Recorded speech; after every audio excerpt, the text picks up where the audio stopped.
So guys, ShedWars. I thought I'd just have a little bit of talk about succession plantings and seed saving.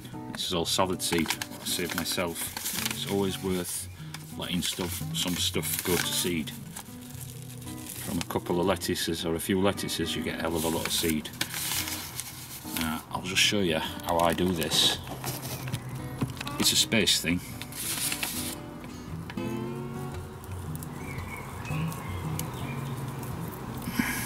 Now in here is also some mustard seeds as well, but they tend to volunteer anyway around garden. And you can say that's a lot of seed.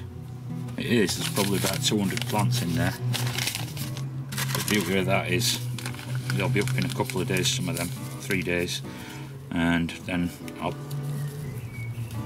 transplant them out or prick them out into a tray. I've got trays clear now, and they'll be my next batch. I can even hold some of them back. They don't need a lot of soil over them. Just a really light covering, quite liking. And what I said, there might be 200 plants in there.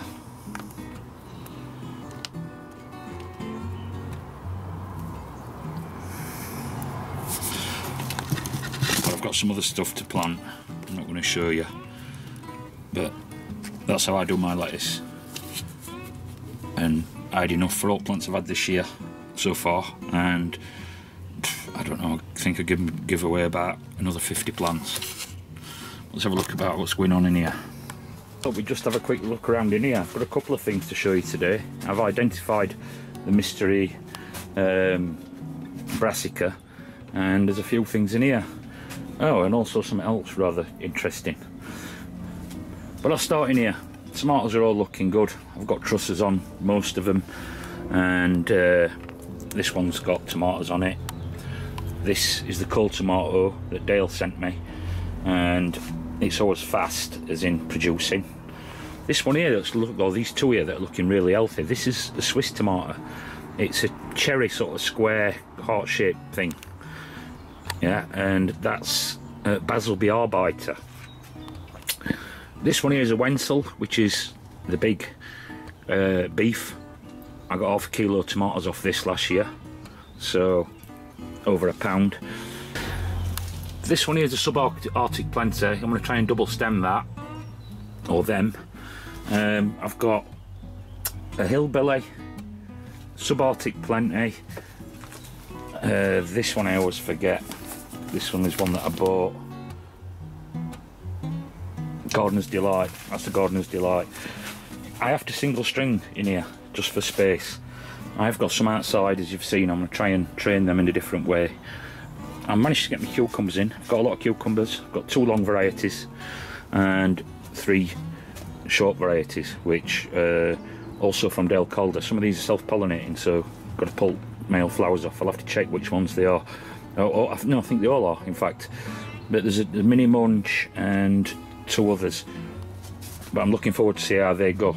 I've got to get some stuff cleaned out because obviously they're going to grow up through there. Might have to put some strings along the shelf. Obviously I've got a lot of trays free now. I really need to tidy up in here.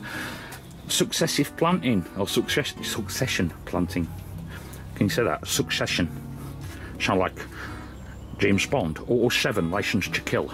Successive planting. But yeah, I've got some more radishes here. The bell ones, the round ones, and the French breakfast.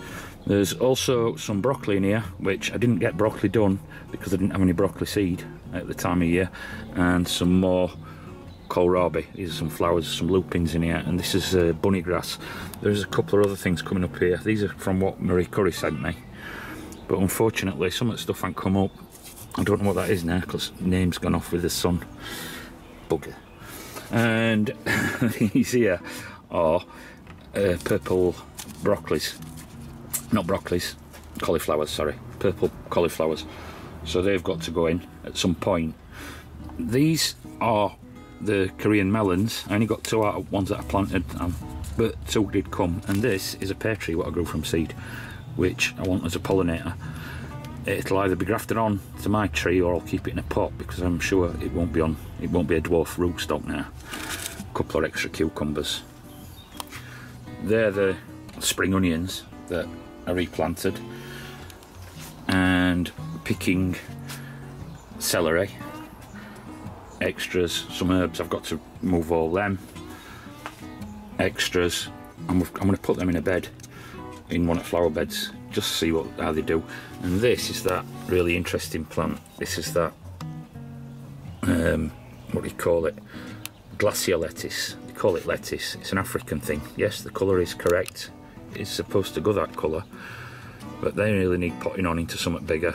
I'm really hoping I can get them to flower, and they've got quite a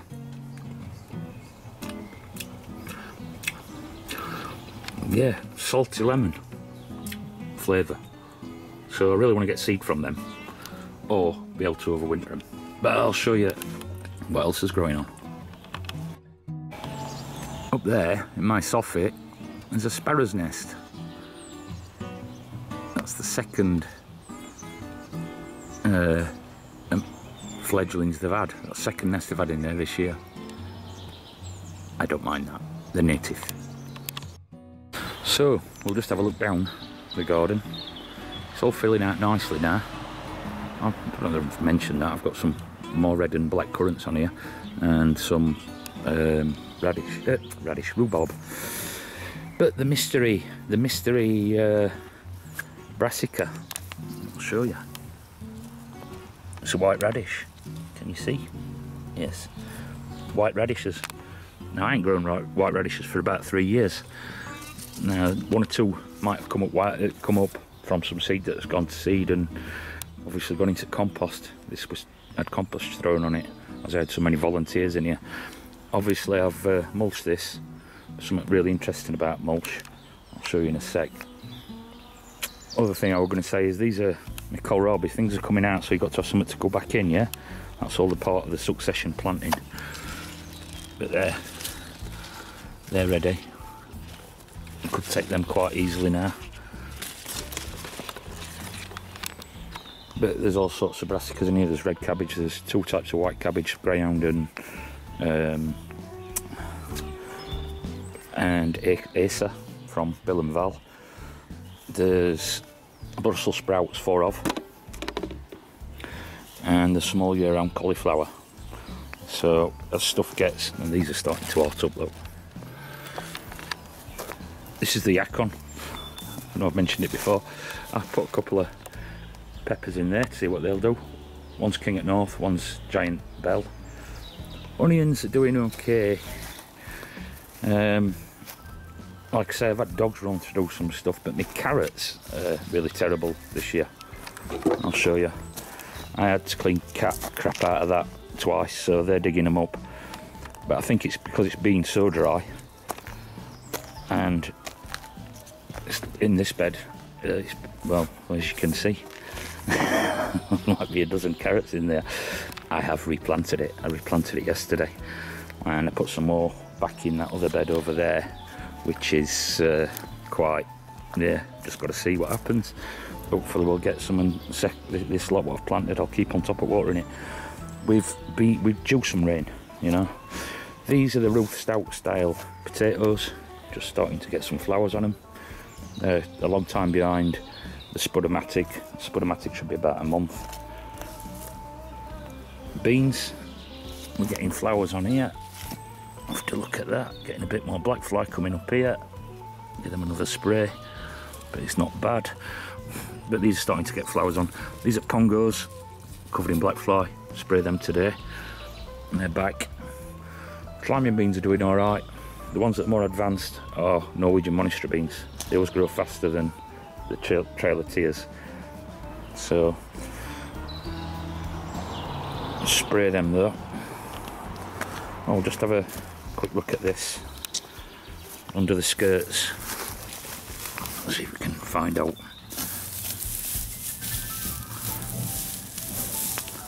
Oh, it's a boy.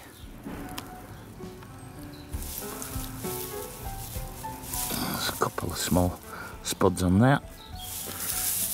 So that's all going well, and it's amazingly damp under there. This has not been watered.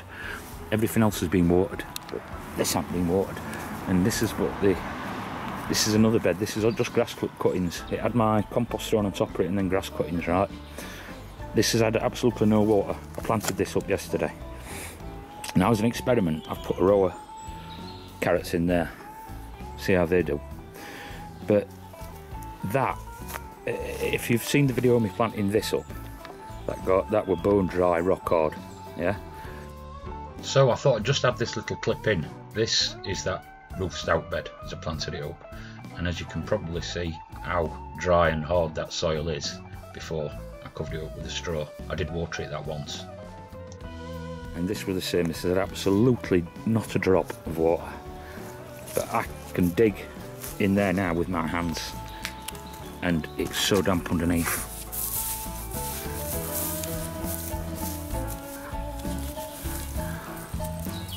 And that hasn't had a single drop of water because there was nothing in it for a start.